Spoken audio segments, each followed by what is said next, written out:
Thank you, Acting Premier. Thank you, Acting. Thank you, Acting President.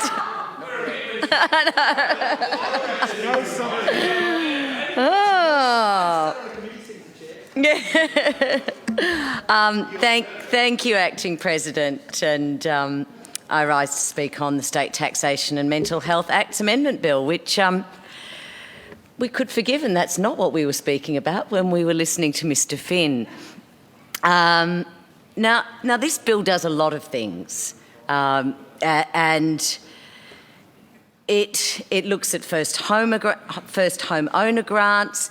It looks at temporary exemptions and concessions for the transfer of new homes. It certainly looks at amending some of our land tax rates. It also looks at amending some of our stamp duty rates. And as has been predominantly discussed today, it looks at putting a surcharge levy on our payroll tax for certain large corporations, which will be hypothecated and directed to mental health in this state. And this was absolutely one of the more significant recommendations from the Royal Commission into mental health. We know we have a mental health crisis, and certainly we have heard stories. We have heard this from testimony from almost every speaker today about that, and I don't think a single one of us has not been personally affected by mental health. Not a single one of us has not tried to help a desperate constituent get a family member or a loved one into help. Not a single one of us has not received tragic and urgent phone calls and messages from our constituents asking for our help. And as someone who has sat in the Legal and Social Issues Committee for a number of years now, the number of times that mental health is raised as a symptom of other issues or as a result of other issues. So whether that's misuse of drugs, whether that's homelessness, whether that's criminal behaviour, mental health is just always in the picture and always part of the problem, almost always part of the problem, but almost always also part of the solution. So to commit to fix our mental health system, we have to find the money. And how do we do that? You know, I don't like taxes, but I must say when I was thinking about this, and I appreciate I had a very good conversation with the Business Council of Australia. And it was very far-reaching, but one of the questions that no one seems to be able to answer who opposes the increase in the levy on the payroll tax, nobody seems to answer, where will we find the money? How will we respond to that recommendation by the Royal Commission that we establish a dedicated stream of funding for mental health? Now, how will we do that? And I must say, I was thinking to myself last night, you know, and Business Council, they were representing their members, and I completely understand that, and I think they represented them well. And they also, quite rightly, gave me examples of where their members, their Woolworths, large mining companies, large banks like the Commonwealth Bank, where they actively did help their employees with mental health programs within their businesses, and I commend them for that. But as I was thinking about it last night, I was thinking, well, if I was asked to pay a mental health levy, if I was asked, would I pay a levy that would be some 0.5%. When I had a business, it would be maybe 1.5% of my salary bill. Without doubt, I would have said yes. Without doubt, and I don't think there's many Victorians who would not say, We need to fix our mental health system, and we understand it needs money to do that. And as I reflected as someone who has run a small business, now, you know, this levy is not going to affect small businesses. It's really only going to affect a few large businesses. But as I thought, as a small business operator, I would have not had any hesitation in supporting this. And, you know, and I kind of, in looking at that and in speaking to the Business Council of Australia, they said, well, this will be passed on. The customer will end up paying this. And again, I kind of thought, well, okay, okay, because not a single one of us has not been affected by mental health. Not a single one of us has not been desperate to find a service or to help someone find a service and have not been able to find that service. So again, there was no other, no one has presented another solution. Now, I do have one other solution, and that would be to look at the expenditure and the incredible increase in the expenditure of our prison system. Now, since this government has come to power, it has spent over $4 billion on major projects in the prison system.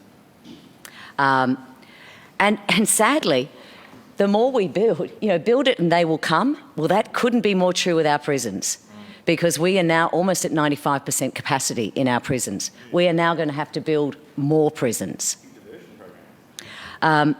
We're projected to spend another $2.6 billion on our prisons. We'll be spending $1 billion on a new prison in Geelong and $400 million on a new youth justice facility, $190 million to put more women behind bars. So unless we change our strict sentencing system, we're going to keep spending billions on prisons.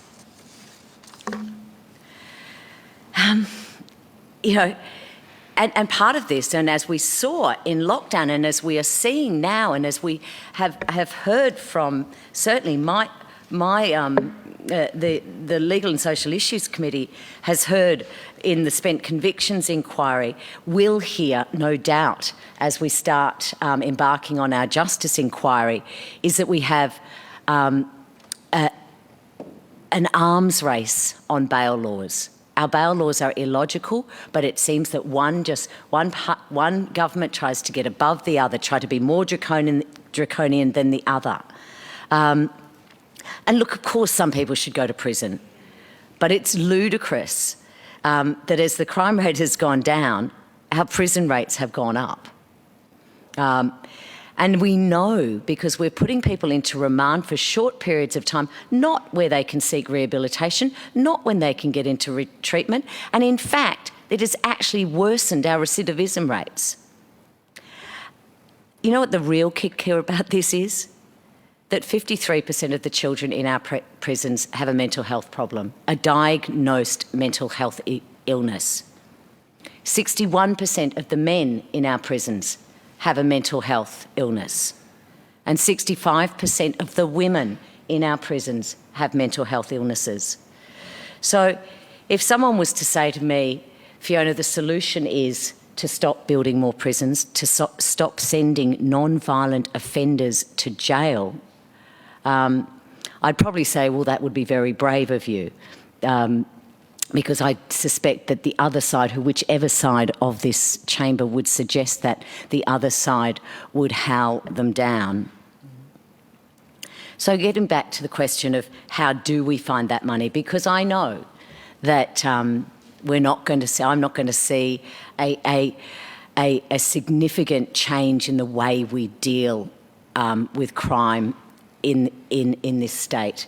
I know that there's a lot of supporters in here who would like to see alternative versions to incarceration, and I hope that that the Justice Inquiry, that we investigate alternatives to incarceration, because as I lay out, we are spending billions and billions and billions of dollars on incarceration, and half the people in those prisons have a mental health illness. So how do we find this money? Now, if someone had suggested, well, as they did, that a Medicare levy be increased to recognise the national problem we have with mental health, I think most Victorians, most Australians would have actually supported that. And I think that actually would have been sensible in recognising and trying to reduce the stigma and discrimination around mental health by saying it is like physical health. It should be treated in the same way. And it's not, and it should be. And I hope for a day when a federal government will recognise that and will actually see funding mental health services as crucial as funding our physical health services. So this payroll levy will affect 9,100 businesses in Victoria. And, I'm not a fan of payroll tax. I remember the days in the 1990s, in fact, when Prime Minister John Howard said that with the introduction of the GST, we would see the phasing out of payroll tax. That never happened.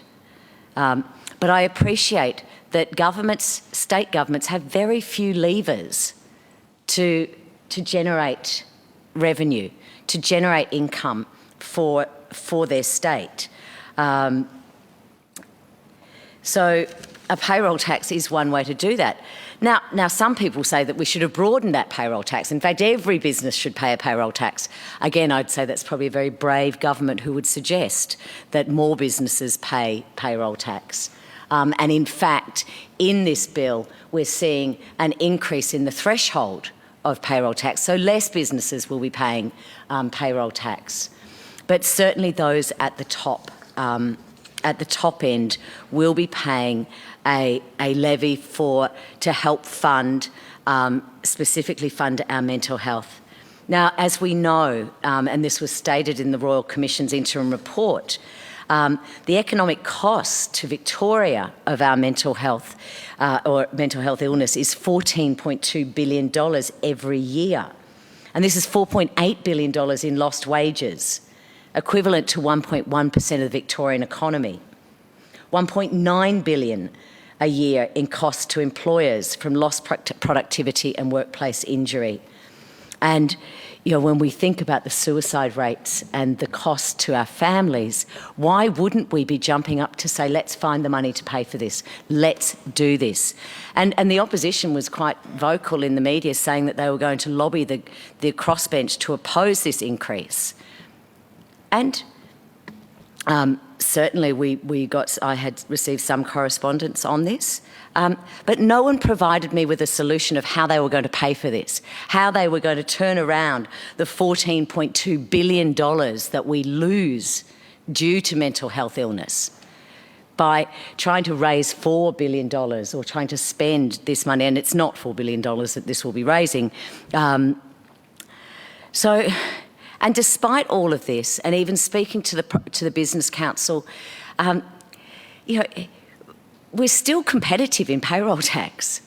We're still in there. When you look at the increase in the threshold, when you look at the discounts to regional businesses in Victoria, overall, Victoria still sits fairly, very modestly in the payroll tax.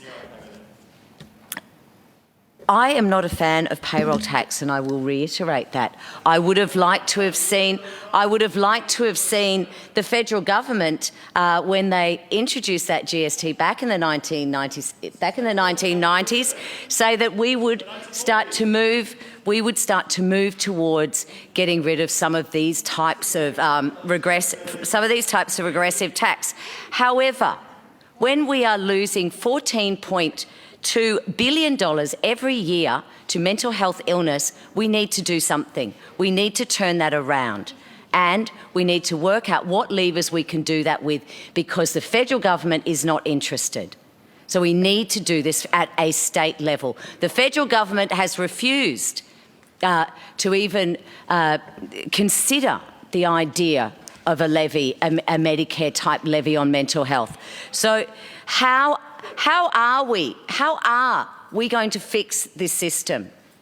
I've suggested closing prisons and not building prisons. Now, I'm fairly certain that I don't have majority support for that in this chamber. I know some of my crossbenchers would be supportive of this. But at the end of the day, when I had to weigh this up, when I had to consider, yes, the regressiveness of an increase of payroll tax versus the cost of doing nothing to mental health in this state, I weighed down on supporting us doing something, on supporting us finding a specific funding stream, a dedicated stream of funding for our mental health system that will build a better system going forward, that in the end will make us all more productive, in the end will positively affect and impact on our economy. It will also help the $1.9 billion lost to employers in lost productivity and workplace injury. And I would briefly, I'd briefly like to also thank Mr. Bark for having conversations around exempting universities from this payroll tax levy. And I thought it was a well considered position, and I took it to the Treasurer, and to discuss this and to talk this through. And I also had I think a very good conversation with the Treasurer about this. As I did with Mr. Bark, and I think the arguments around this were strong. And we know that our university systems, our universities have been under extraordinary stress over the last 18 months. And that's not going to change. We're not going to see international students coming back anytime soon. But I remember speaking to the Vice-Chancellor of RMIT some years ago, and he also suggested that their reliance on international students was not sustainable, that they actually had to change that model, and it had to change because they were entering into more and more competition from the countries where they were attracting their international students, and that this needed to change. Now, I'm not saying that this will provide the catalyst for that. But what I did get a commitment from the Treasurer was that over the next 4 years, $206 million is going back into universities through the Mental Health Fund. So while we are asking them to pay the levy, we are returning that in even more significant numbers, so that they can be part of the solution, that they can be part of making this state lead in mental health. So I'd just like to touch quickly in the few moments I've got on the other parts of this bill. And again, I would like to thank the Property Council, Master Builders, the Real Estate Institute, and the many other organisations who did come and speak to me about the concerns about stamp duty, the concerns about land tax. And I, again, listened to them carefully, very much appreciated how they came to their position, very much appreciated their concerns. I also, as an MP who represents the inner north of Victoria, I am all too aware of the skyrocketing prices, the inability for young people in my electorate to get a foothold into the property market. And as the chair of the homelessness inquiry, I am all too aware that we need more homes in this state. And again, how do we pay for that?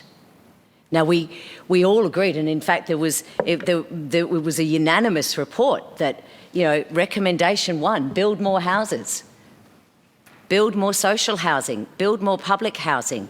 In fact, when we looked at the individuals who contributed to our inquiry, all of them put governments building more housing at the top of their priority list. You can look at that on numerous surveys where you find that our community wants governments to act in this area. So sadly, that we have to pay for that. Now, I think, I would love to see stamp duty go. I would love to see us move away from a stamp duty system. And we're seeing jurisdictions like the ACT kind of wobble away from stamp duty. I don't think they're doing it terribly efficiently, but they are making the attempt. New South Wales, last year, quite boldly, made the commitment to try and move away from stamp duty. And certainly I remember hearing the Treasurer say that this was of some interest and that they would be looking at this. They haven't in this budget. They haven't in this budget. But in weighing everything up, in weighing up how we are going to pay for the housing that we desperately need in this state, when we've got over 80,000 people on emergency housing lists, now is the time to be building housing. Well, no, in actual fact, 20 years ago was the time to be building housing. 10 years ago was the time to be building housing. But we need to do it now, and we must invest in housing in this state. And that will cost money. Now, the Property Council said now is not the time to do it. Now will never be a time, there will never be a time to increase taxes. So in weighing this up, I won't oppose this. I understand that we need this. Whether I'm proven wrong, whether we will see that this means people stop selling their houses, which the Property Council put to me, or the Real Estate Institute put to me, that they'll stop selling houses, whether property developers will stop building houses. I'm gambling on this because I suspect that the market will still provide room for them to build houses with a considerable profit. We've seen extraordinary increases in property values amazingly over the pandemic. Of course, we've also seen people who are a paycheck away from losing their home. And right now, with casual workers not being able to get any form of relief, or they can get over a 2-week lockdown, they can get 1 week, $500 for 2 weeks. Now that doesn't pay that wouldn't pay anyone's rent, let alone their housing. But through no fault of their own, they are not able to earn a cent. And so we are seeing people at one end seeing enormous increases in the value of the homes that they're living in. And on the other hand, we're seeing other people who can't afford to pay their rent. So in weighing those up, and I think that's what crossbenchers do, and it's certainly what I do, is I do try and weigh these things up. I believe that there's no reason to oppose this bill. Thank you. Look, before I call the next speaker, we've got due to do a cleaning at 4, so we've got 2 minutes, Mr. Ondaatje. I think you might have to do your contribution straight after the cleaning. So on that note, we'll adjourn till 4:15.